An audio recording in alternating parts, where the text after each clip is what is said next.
and Bob.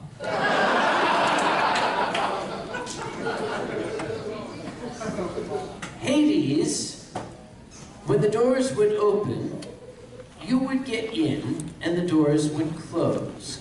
And it would take you to your floor. And then the inner doors would open, but the outer doors would not.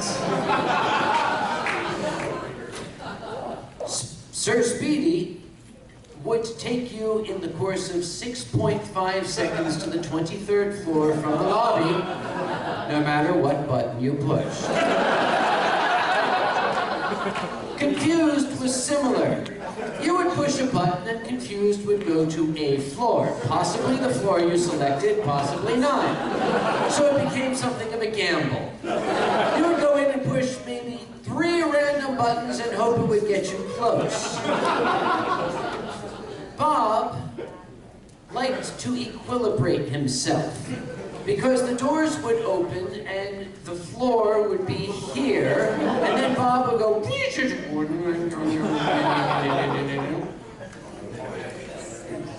that's when all of them were working. Sometimes none of them were working. That was the year that Rene Gobain, my security chief, renegade, you guys, his little daughter, Samantha, she was, I think, 12 at the time. Brand new, you know, young child, Dorsai regular. They brought her to the convention for her first time. She's a little girl. We will give her an easy duty so that she will feel that she is part of the staff and that she's making a contribution. We will let her handle the elevator lines. Because that's easy. Well, Renegade, after an hour, went back to check on Samantha. Little 12-year-old Samantha was taking bets. Okay, we have 15 on Sir Speedy, 15 on Sir Speedy. I got 15 on Sir Speedy. No, it's Confused. Oh, well, sorry. She had in her pocket $1,800, 4 pixie sticks, 6 lollipops, and 2 Hershey Kisses. She gave all the money to the charity, but she kept the candy. To this day, the Dorsai call her Boogie. Don't forget her calling as Confused. Her favorite one to announce for was Confused, because they did have the lights that you could watch it go for the... Confused is going up to 7 in time 3 right now. Now it's back down to 2. It's gone. No longer existing. Sir Speedy is on the moon. Bob is on 5. It was wild. And no one mind waiting in the elevator line that year. How's that going?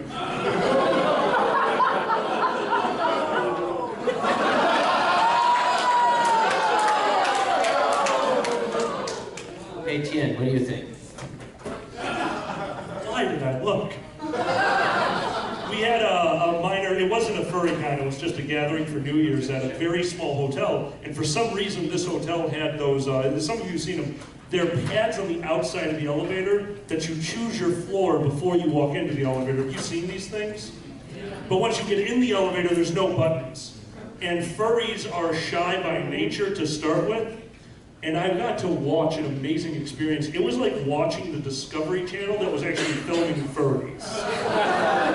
Because a furry went to the elevator, the doors opened because somebody was getting off, and he stepped onto the elevator. And the doors closed. Now I know he can't make the elevator move from where it is. So I just sat there watching the elevator door, wondering how long till he hits the door open button. Another group of people came over and I watched the greatest single moment in shy history.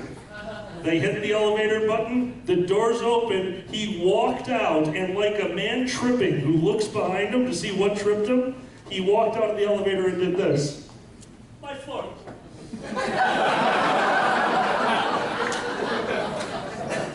I love how shy you are. Push the door open button next time. Try again. Thank you kindly, sir. Oh, is it my turn? Yes. What panel is it? Convention horror stories, which we're about to tell you the time that you forgot what panel it was. Picture it. The panel's already started. The German's finally walking in 10 minutes late. So there's a convention horror story that just happened. Yeah, that happens at some conventions. We just don't tell you what's happening at yours. We'll tell you on Monday. Oh, convention horror stories. So what story should I tell? Hey, Pandez, Yes. do you remember that time we got a water feature in operations? Oh, yes. When we had the unexpected waterfall installed.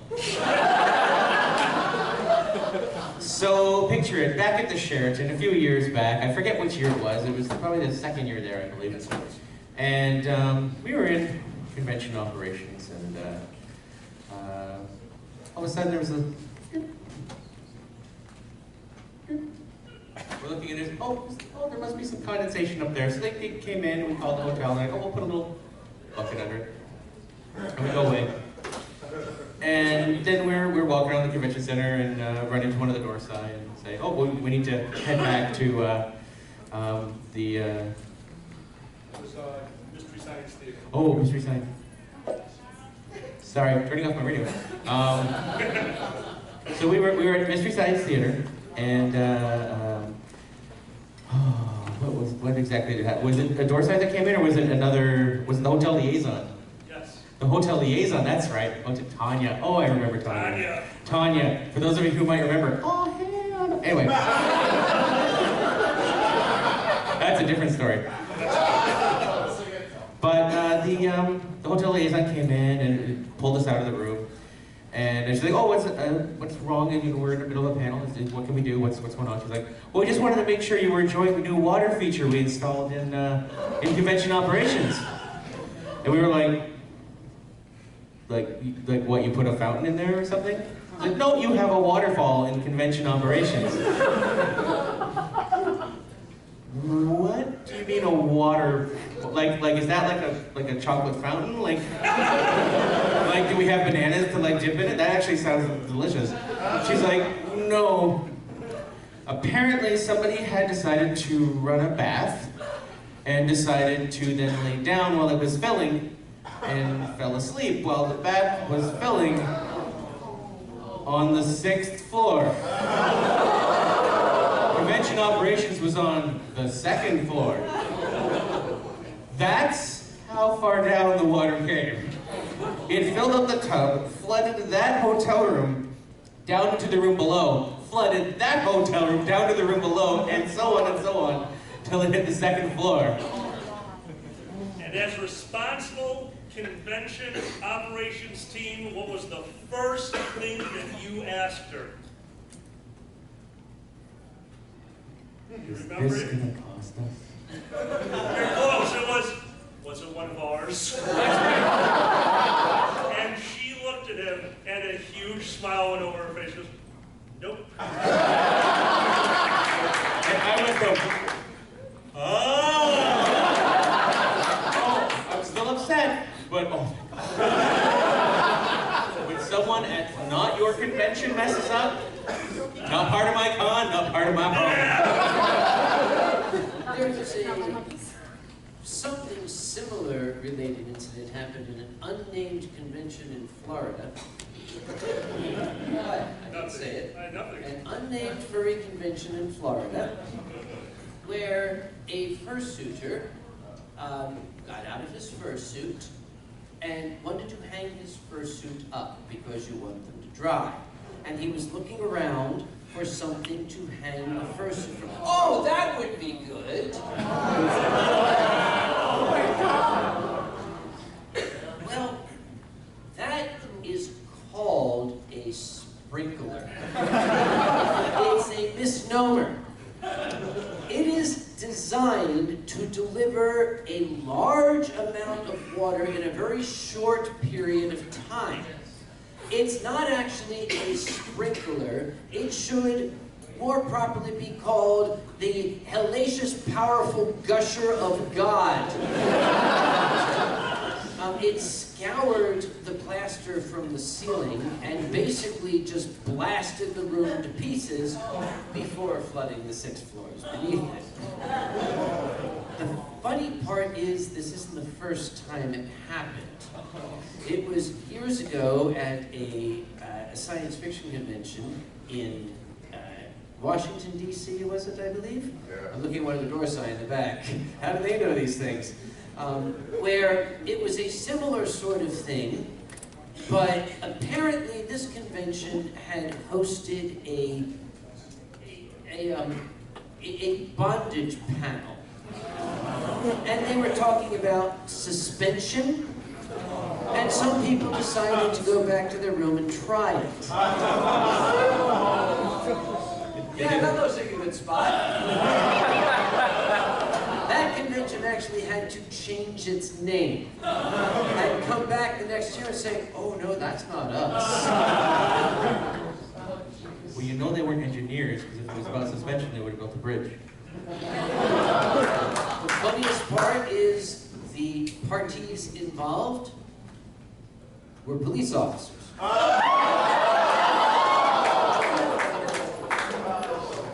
Handcuffs just weren't enough for them, I guess. We've heard words. What was that? You have a story, don't you, Alkali? Yes. Would you guys like to hear about the time we assaulted a police officer at a bachelor party? Was that a con Is horror that a common story? I mean, it's a bachelor party, no. So we're not going to tell that. I'll do that when I'm creative monster. How about the rave? Basement? So have you guys noticed that the fandom has started to put a lot more programming on Thursday night? That's your fault. People have come up to me and said, I'm really sad that you put that panel on Thursday night. I had to miss it. Like, yeah, but it kept everybody else doing something instead of holding a rave in my basement. The very first year of Fur Squared, we had one thing running on because who's going to come out to a brand new convention on a Thursday night? Who's going to do that? A lot of people are going to do that. You have free time and currency, and it is scary. So we had Artemis running, a Starship bridge simulator, and people were starting to find it, and they were loving it, but it only played 6 people at a time. So 6 people would be playing the game, the next 6 would be waiting for their turn, and everyone else had a rave in the hallway in the basement of the hotel. They had the, it was, I mean, they did it. They had a light switch rave. Brought down a boombox and just went for it. And my hotel liaison comes running up to me. Running! Dan! They're having a rave in the basement. Did you organize this? Like, oh God, no, I promise you I didn't. Like, that's too bad. It's really cool. And she reached into her pocket, broke a glow stick, and ran downstairs. I will never leave this hotel. But I was terrified.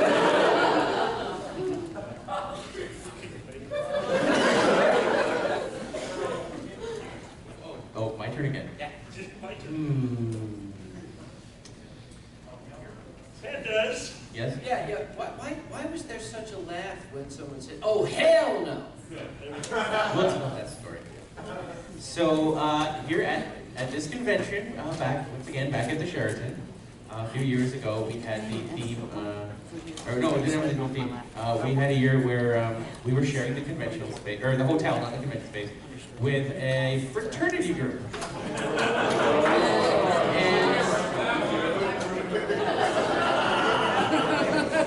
Yes, fraternity and the furries were not getting along as much as we would have liked.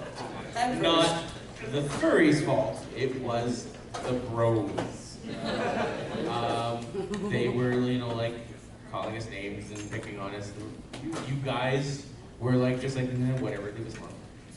And it culminated on Saturday, early afternoon, about 2:30. And a furry comes in and goes, so I just had an incident with one of the frat boys. Okay, we need to put this in the log. What happened? Well, a couple of us were on the whatever floor, and the elevator opens up, and we go to get on, and there were some of the fraternity boys in there, and they were like, nope, you can't come on the elevator. And we were like, what? And they were like, nope, you cannot come on this elevator. And the door started to close, and one of them leaned out and went, yay, Rosa Parks, you're not getting on this bus. So they came and they explained this having happened to them. So we decided to call our hotel liaison, Tanya, a wonderful, sassy, skinny African-American lady. And we called her and we were like, Tanya, we have a minor issue. And we need to let you know about it. She's like, oh, what's going on? How can I help? Let me know. And we're like, okay, well, this happened and this happened. And she's nodding along, like, okay, yeah, this is relatively minor, but I'm going to go talk to them about it. This happened, and then this was the latest incident. And it culminated with the closing the doors, yay, Rosa Parks, you're not getting on this bus. And her expression went, oh,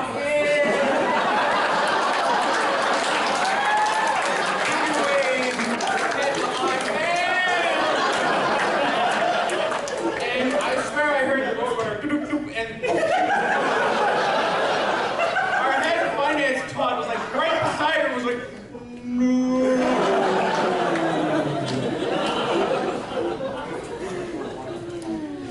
About 15 minutes later, there are signs up everywhere. All fraternity members emergency meeting in 1 hour, be there.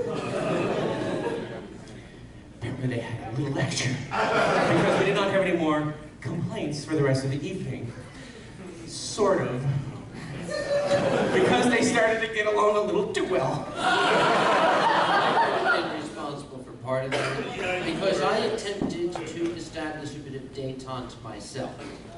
A bunch of these boys were in the lobby. Remember that hotel, the lobby, we went down the escalators? They had something like this big, and it was full of booze, and they were taking like these little sips from it and then getting all giggly like a bunch of girls.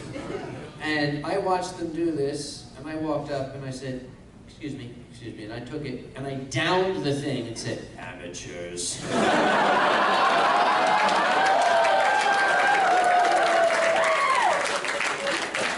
They respected me after that. So later that evening, a couple of the fraternity members are there, and some of the furries walk along, and the bros are like, okay, come on, sit down, have a seat, sit down. So the bros are on the one side, the furries are on the other, and they're kind of casually drinking, and the bros are like, take it up, take it up, take it up, take it up, to take off their fursuit head. So the furries did, and they kept drinking. And the furries went, put it on. So the fraternity brothers put the fursuit heads on, and we're drinking in fursuit head. The other furries were like full body, no head, and more of the bros kept coming up behind the bros, and more the furries behind the furries, and all of a sudden you have Bro Furry Fest. Half of the lobby, fraternity brothers, half of the lobby, furries, and they are just trying to outdrink each other, but not caring who actually wins because they're all winners for drinking. Now, I did not witness this because I was busy being involved with being inebriated elsewhere, which is a separate story entirely. But our head of finance, Todd, walks out onto the second floor, which is where the convention space is, and all of a sudden he hears, drink, motherfudger, drink, motherfudger, drink. It wasn't the PG version of that. It was not delicious chocolate that they were yelling about. And his eyes go, slowly walks over to the edge and looks down. Oh my! Oh my! And he looks up, and across there's a little balcony that was right behind the con ops room, so that the door side could look out and check the main events floor. And he just goes open and goes, and the door side pointed to the hotel that people, the staff that are at the front desk watching this whole thing. And Todd just goes, and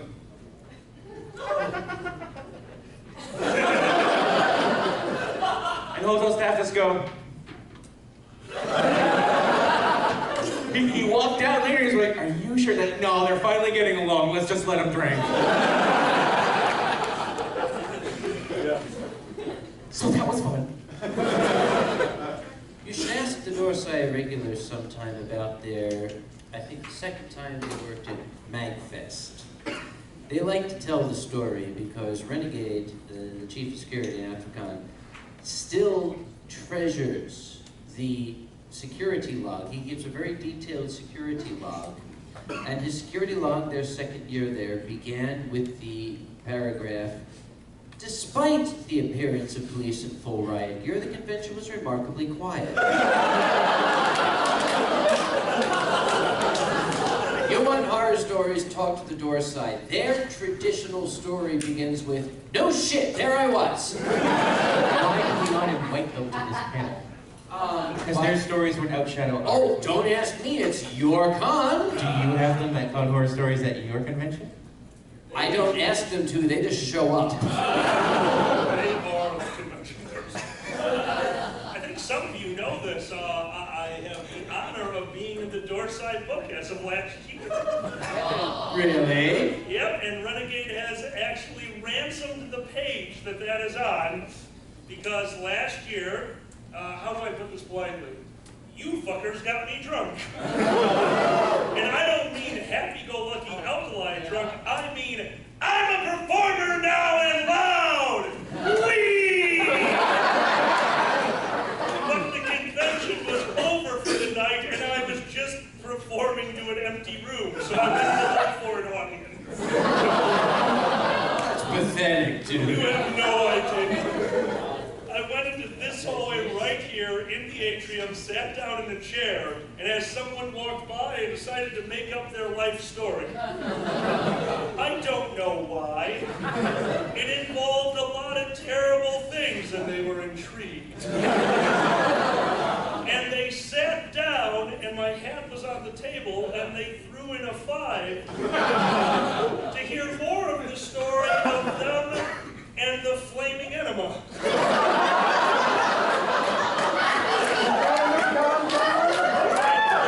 Harry Potter style story. Alkali and the flaming enema. It was magical, and it was Guardian Leviosa. So, after a while, people start realizing what's going on, and they want their own stories, and money kept going into the hat. And what I didn't see were the 2 plainclothes police officers that were watching a tall, drunk man sit there and panhandle. And they went to the hotel, and the hotel said, well, that's probably part of the furry thing. They sent them to operations. The head of security, Rennie, was sitting in there for the night. You know, yes, there's a gentleman sitting out in the atrium, panhandling to a bunch of random people. And he goes, was he really tall, fat, loud, and obnoxious? And the captain goes, yeah. He goes, that's our director of finance.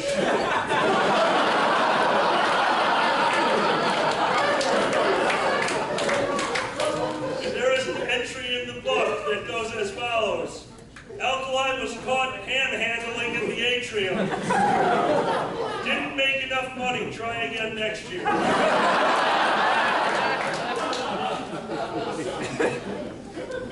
For those of you who might not have ever run into Renegade, your classic early 20th century Currier and Ives image of Santa Claus, the little, jolly old elf, chubby little fellow with rosy cheeks and a big white beard and a twinkle in his eye, kind of Cajun accent. That's Rennie. He is Father Christmas on holiday. It's amazing.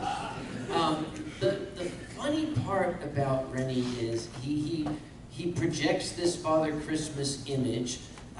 That's today.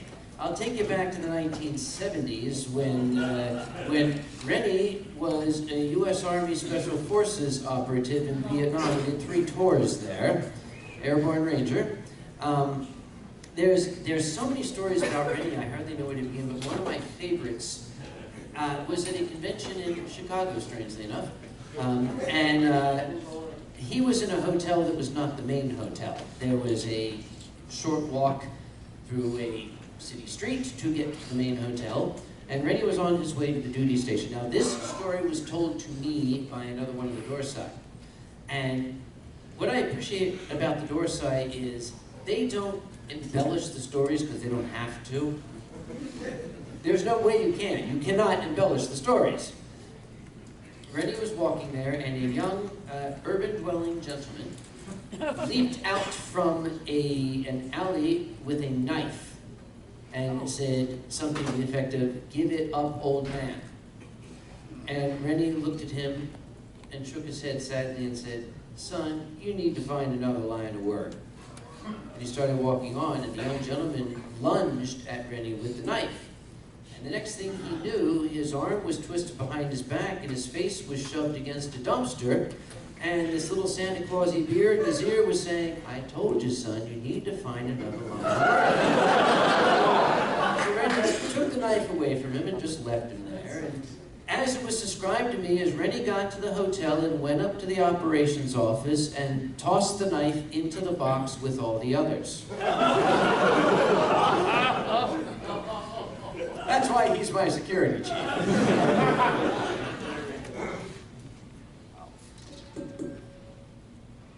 I'm not making a toast.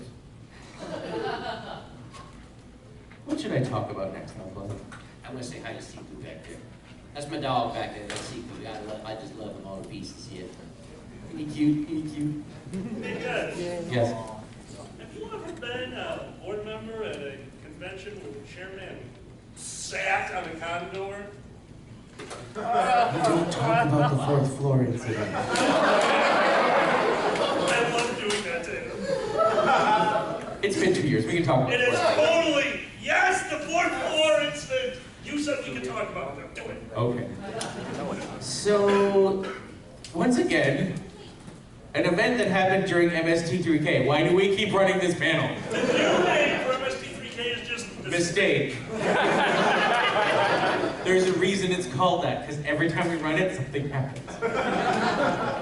So, there we are. Alkali and myself. We're doing MST3K. It's the faculty. And water. When anytime there's water on screen you had to drink, there's water in every scene. Like, there's bottles of water, there's fountains of water. It's raining. Oh my god, 8,000 droplets of water. It was a Jacques Cousteau special.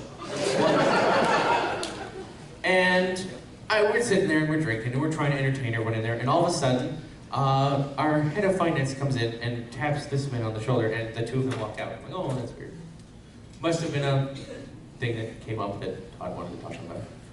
Well, 15, 20 minutes goes by. Okay, what's going on? And Todd comes back and taps me on the shoulder. I'm like, okay, what's going on? He's like, we need to talk outside. Like, I'm running a panel and my co-host panelist has been taken out by the same person. Like, guys, entertain yourselves. I need to step out for a second. And I get out there and I'm thinking, oh, is Alkali okay? Like, he didn't come back. Like, is that why you're here to get me? He's like, oh, Alkali's fine. Apparently, during the course of this plan, an individual on the fourth floor decided he wanted to redecorate. What's this, a light fixture? Poof. Oh, I don't like this one either. Poof. Was literally punching light fixtures on the fourth floor. Our convention chairman, Roxas, had a room on the fourth floor. He hears, what the heck is going on? Looks out into the hallway and sees, and goes, whoa, dude, what are you doing? What are you doing?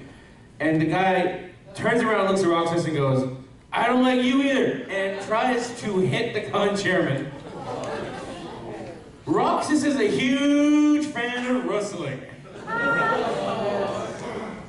He knows every move that exists. He could be a wrestler if he wanted to. I don't know. I do know the name of the movie he used. The Atomic Chairman. He did some sort of weird wrestling flip, throw you through the ceiling and back down again, and then land on the floor move. And apparently,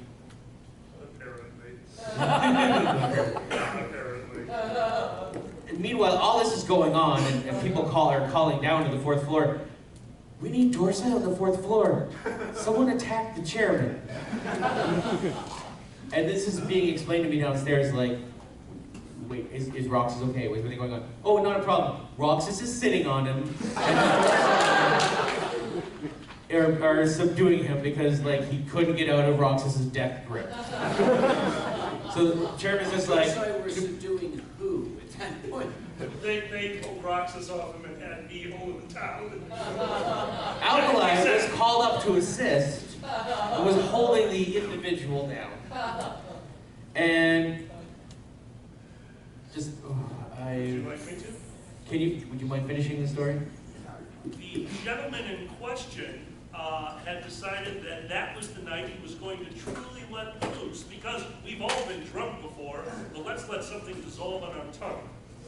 Oh. Now, once a 6'8" fat man puts his hand down on your back and slowly and calmly tells you, stay perfectly still. Especially if you just let something dissolve on your tongue and you see this face and this hat, you listen. Oh my God, the ghost of Jewish Abraham Lincoln!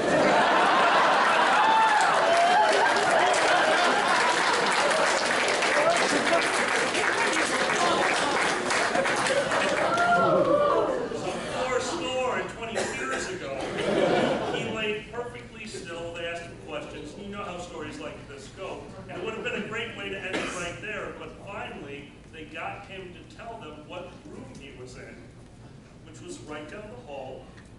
And there was only one officer on site. There was the door side, there was us, we cleared the hall. They had me lift him up and bring them back over to the room so they could figure out what was going on. And the officer wrapped up the door. The door opened slightly, and then slammed closed in the officer's face, and the toilet immediately started flushing. The con did not go well for that room.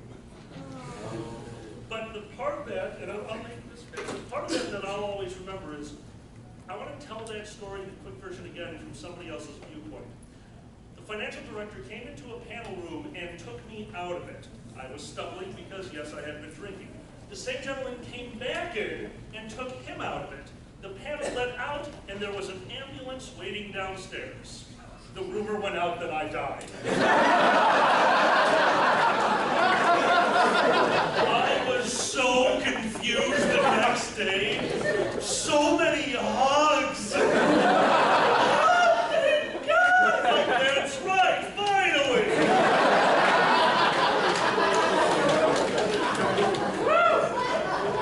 Brains go up. 7 years ago, boy, they what a day that was. Okay, I got an idea. Let's do round. Not around, but around. I'm going to start, and we're going to go this way. I'm already around. Every one of us. We're just going to offer to our friends out here things that hotels have tapped us on the shoulder and told us we found in rooms. I'll start. How about the bed disassembled and reassembled into a complex fort? A legitimate drilled into the ceiling and floor stripper pole. I don't remember, but I used it anyway. Should it happen to both of our cars? I think it did. Yes! Okay. How about the intricate pyramid Mayan style of pizza boxes? That's on PBS video. Mr. Smith, that room party that we shut down last night, yeah? It's still going on. It's new. I'm trying to think of it. I don't have any. You haven't been in the business very long, so. No. Okay. Not that I How haven't told about anyone. the 25 soda cans super glued to the ceiling?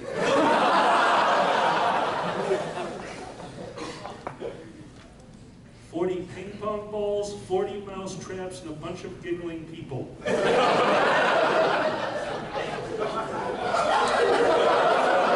can you top that? Who's going first? How about Saving one the more. pentagram burned into the carpet?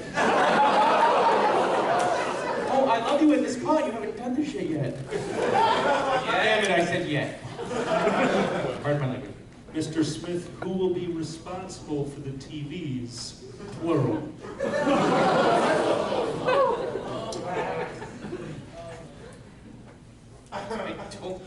You guys never tell me any of this stuff that happens. So innocent. I'm Canadian. We can't do that at Pandez's con. You'll apologize for us doing it. How about the bed sheet with the pile of melted chocolate bars?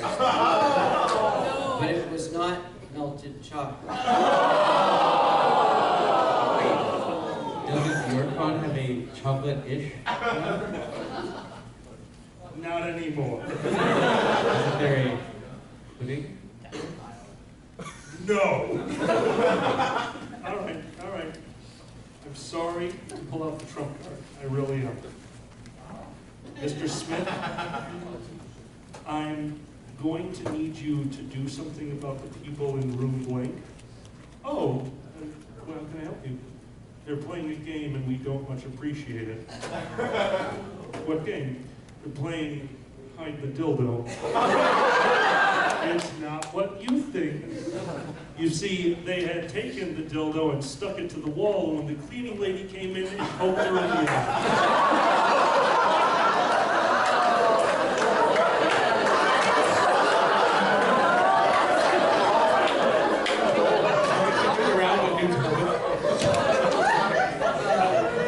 Conway, we had a telephone call from the 24th floor of the U.S. Steel Tower, which faces the 24th floor of the Westin. They would like the gentleman to pull the drapes.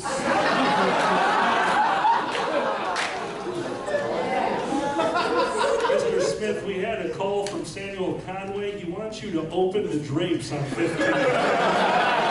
Make that up. It might be from the future. It's so innocent. It's astonishing. It's adorable.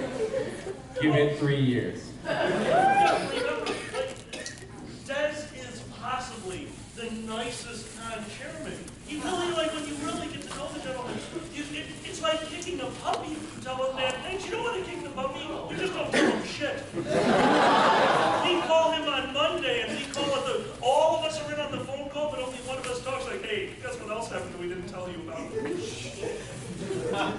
There was the fursuit maker that spent the entire day creating a fursuit, which tends to generate a lot of scrap.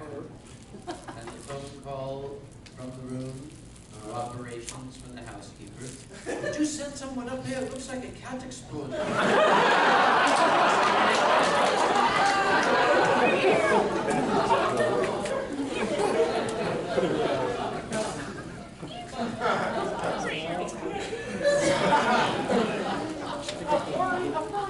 Oh, there's many more that we're even afraid to tell you. Oh, yeah, because you might do them. We read it. Don't get us wrong. We're human beings every once in a while because we get a report. It's a full report of every incident from the hotel and from the door side. Wait, we're supposed to get that? Well, we don't give it to you. Every once in a while, you read it, it's like, holy hell! That sounds awesome! How did they get that much bacon up there? It was not awesome when the frantic telephone call came to send security up because the maid had been frightened by the emergence of a 6-foot Komodo dragon from under the bed. A real one. A 6-foot monitor lizard, which the gentleman explained was his emotional support animal.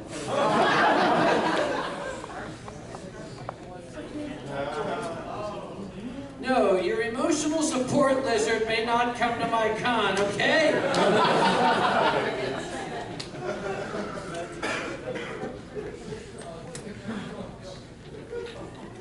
Your emotional support lizard. I think that might be my favorite line tonight. Looking at the con standards of conduct, we have had to add that line to it. Oh, lizard claws. Speaking of clauses, we promised a lot of you throughout the weekend that we would tell you some convention horror stories today. I know that we've been saying, oh, we'll tell that at convention horror stories, but when you get up onto the stage and just constantly drink, you blank. So, Oh, you blanks. you drunk, man, old shit. He's so cute. I know, did we tell this at what, the charity? The insurance story? Yes, he's always. Should we tell the insurance story? Did we tell the insurance story earlier? Okay, so the insurance story is out there. Okay, that's already out there. Escalator.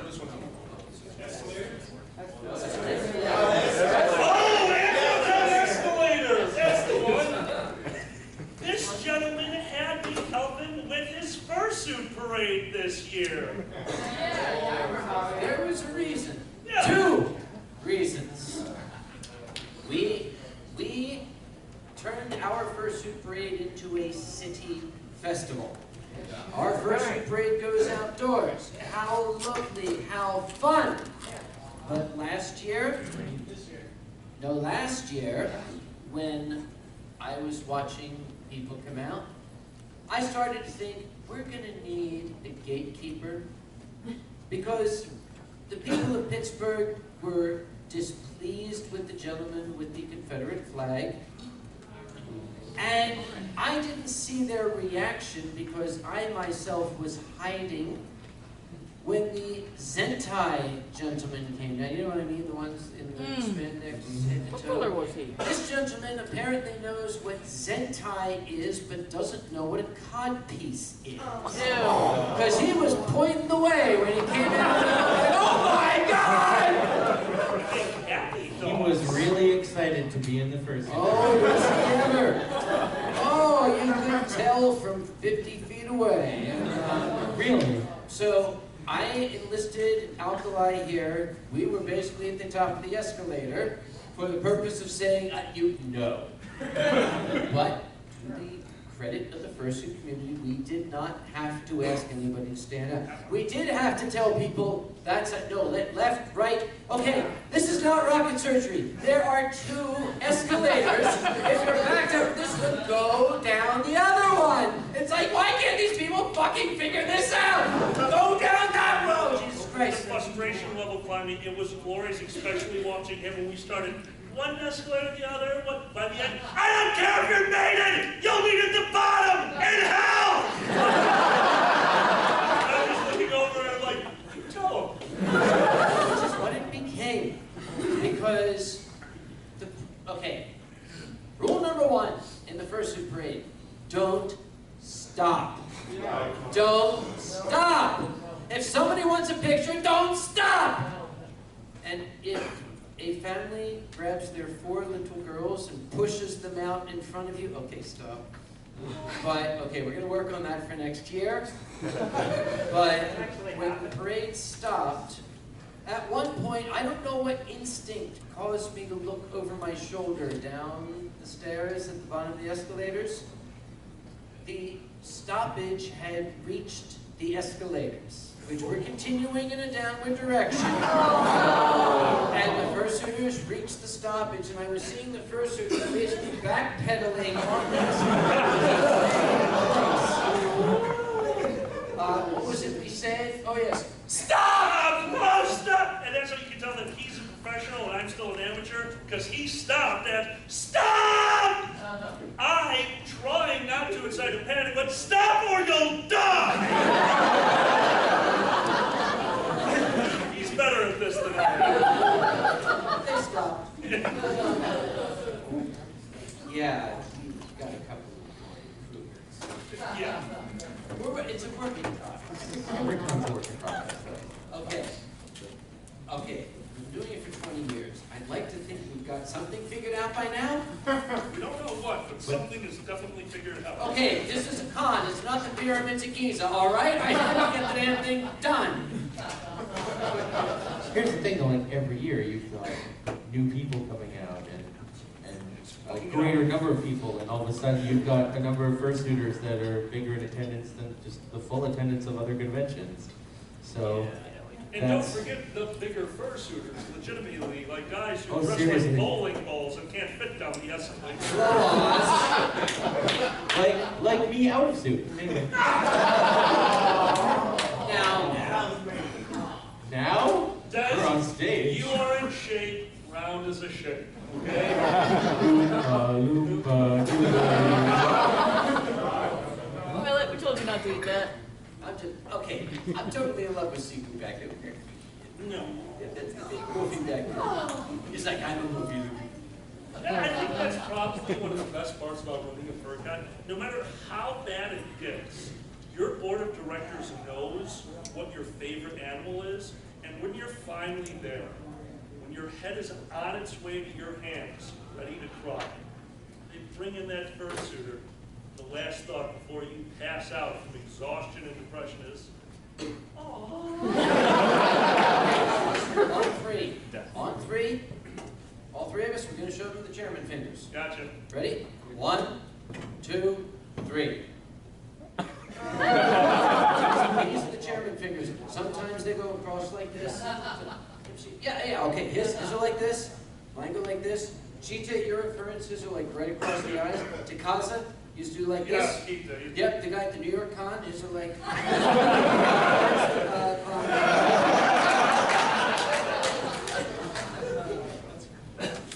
Chairman fingers. Yep. By the way, be nice to see Cooper. Not only is he a cute puppy, that's one of our fight men in there. Why is this so? Oh, never mind. I see. I got the order wrong. Kawa. Momokawa. Cowabunga. I made a funny. Momokawa. It is Japanese. It is Japanese for keep your fucking hands off. It's mine. It's supposed to be shared with Alkali too. Then it's not called Momokawa. No, Alkali cow. Wow. Okay. Kawa. Wow. Wow. That's Wawa, I don't want it. Anybody here from the Northeast? You know what Wawa is? It's a town in northern Ontario, just not outside. Wawa, Ontario, it's pretty cool. They've got like an actual giant statue of the Looney. Thank you, Pandez. Thank you for that useless piece of information. Google that, it's entirely true. All right, here's a fun one for us. Let's go back and forth. Because as long as they're discontinued, discontinued radio codes and their actual meaning. You guys obviously know we have to use codes on the radio because all the time there's a hot mic out there, we have to be careful. So we come up with little codes so that you guys don't know that things are on fire. And sometimes it's obvious something's going on. It's like, hey, the drum is down. Like, oh, they obviously spoke in a code. Other times we go the next step and we'll say things like the building's on fire. People hear that like, what does that mean? It's like, it's so much, but it's worse. So codes and their meanings. Okay, there are sometimes instances where you have to handle cash at a convention. Yes. Now, we don't want to say the place where the money is. Now, me being an older man who goes back to a different time, a different generation, I thought it would be appropriate to call it the wampum room. Because in the old Western serials of my youth, the American Indians would refer to cash as wampum. So I called it the wampum room. And I walked into the room once, and I walked in and I said, I was all like, I said, how's the wampum? And I turned and looked at the staff member, who was a full-blooded Cherokee. And I kind of stopped, and my brain locked up. It froze, and the first thing it did was it engaged my mouth, and I said, "Hey, Chief."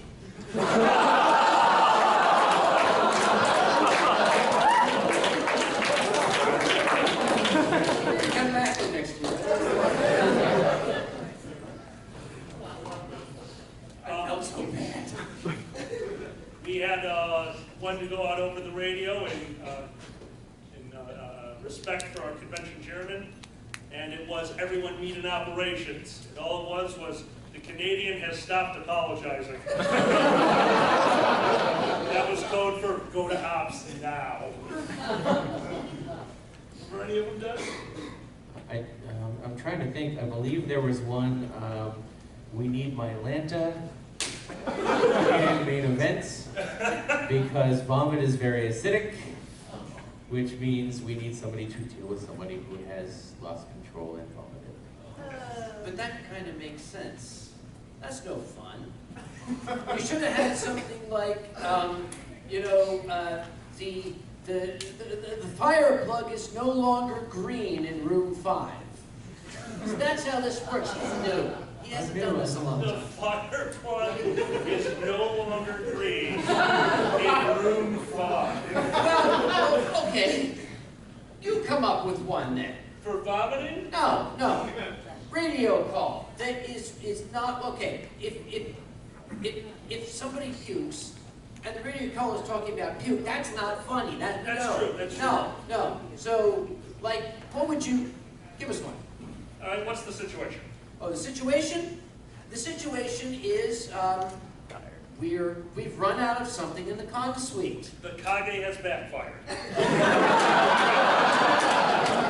We no longer have anything to serve for breakfast in the con suite in Chicago.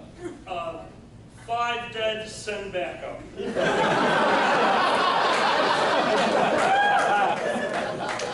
I'm baiting him and he's not taking the bait. Not a chance in hell. Tell us about the oatmeal. I thought this story was dead. So sometimes you don't need to be on the board of directors to fuck everything up. Go. Keep talking. Pay no attention to the man behind the... I was front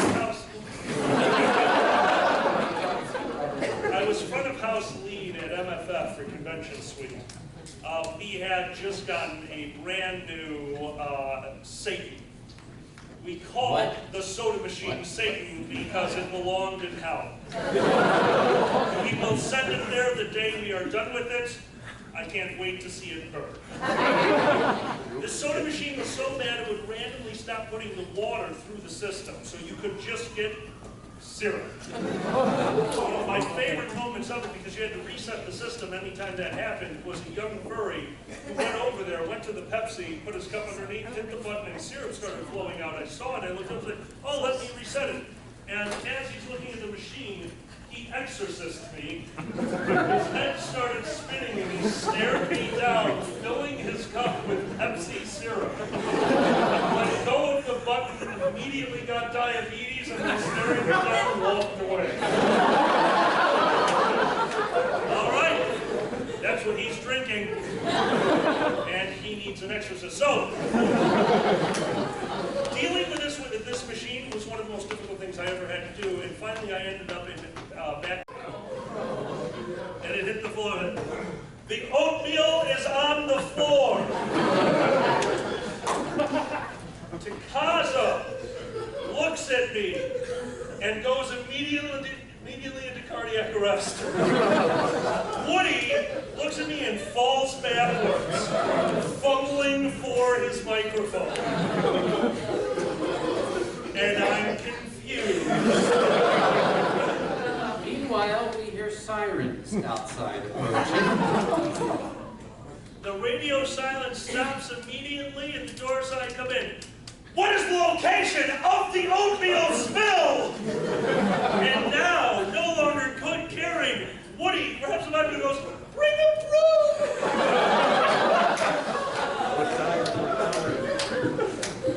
All radio chatter cease. Where is the location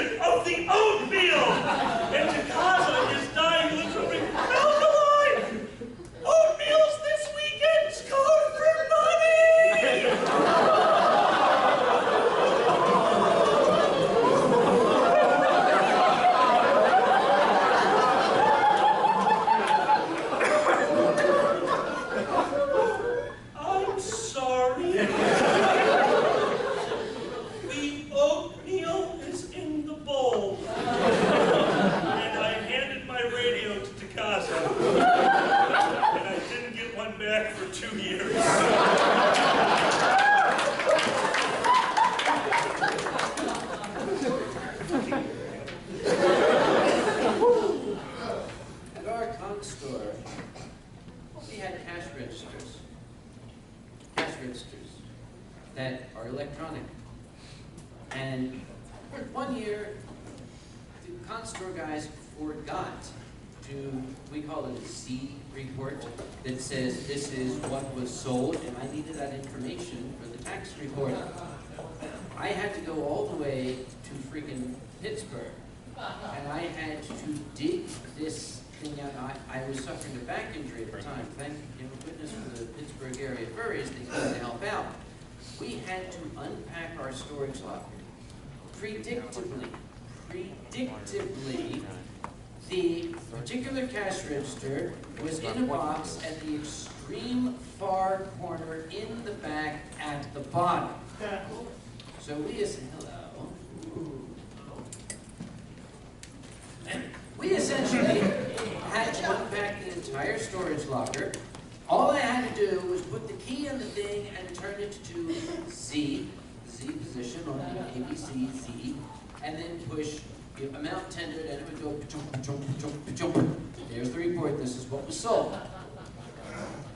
So we got the thing out and I plugged it in, and I turned the thing to Z, and I push amount tendered, and the display flashed up this nonsense phrase, "Mott pass." I'm like, what? Mott? The hell? Mott pass? Guys, you know what this is? Mott pass. Okay, let's try clear. I hit clear, and it said, "Ever frappé." Oh, wait a minute. I recognize this. That's French. Mot pass, mot pass, password. It wants a password. I don't know what it is. So I called the constore manager. This was 8 a.m. and he was living in Utah, so it was 6 a.m. this time, sorry. And I said, dude, okay, I need the Mott pass.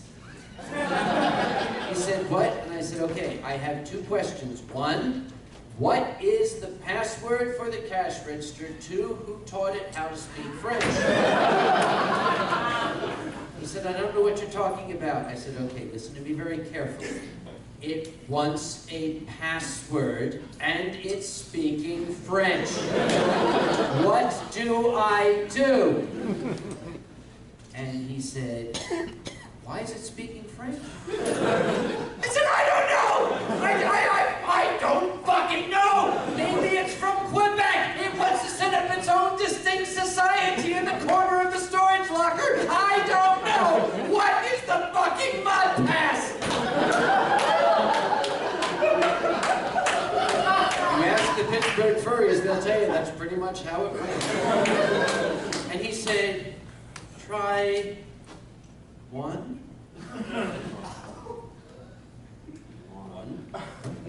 It was frappé. I said, okay, dude, you ran out of chances. He said, try two. Two, click, accepted. Whoa!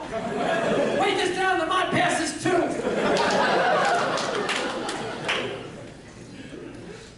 That register finally this year,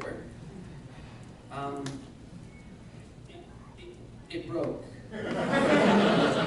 into several thousand pieces after the stuff crew completely accidentally, maliciously dropped it into the big thing that you know grinds up all the it broke. You did not get video of it. No video. And the last thing, okay, there's no video, but as the internal battery shorted and sparked, the very, very last thing that came up was, "Oh, secours!" Somebody speaks French. Help me! We never did figure out who taught you to speak French. Your guy's got problems. 20 years, my son, 20 years. After 20 years, you've seen it all. Never mind. You've seen much of it after 20 years. And start these furries come up and say, "Oh, Uncle Kage, I want to start a furry convention." No, you don't. Yeah, your advice is always so helpful when somebody asks you what they should do if they're going to start a furry convention. Gee, what did an older man tell you? I sent an older gentleman an email. I'm starting a furry convention. I'm busy. Da da da da. What advice do you have for me? I have it framed in my office right now. It says you're a fucking idiot. 24-point font, Times New Roman. You're a fucking idiot. You might as well have used wingdings. I honestly have no idea. Should we have stopped? No. Well, we should ask that. We should ask them. What? 8:30. Do what now? English ends 8:30. It's fucking 9:10. What's in there after this? Oh shit. Oh, there was a 15-minute window. What's in here after this? Furry feud? They're going to need to set up for Oh, furry they are. feud. They are. Guys,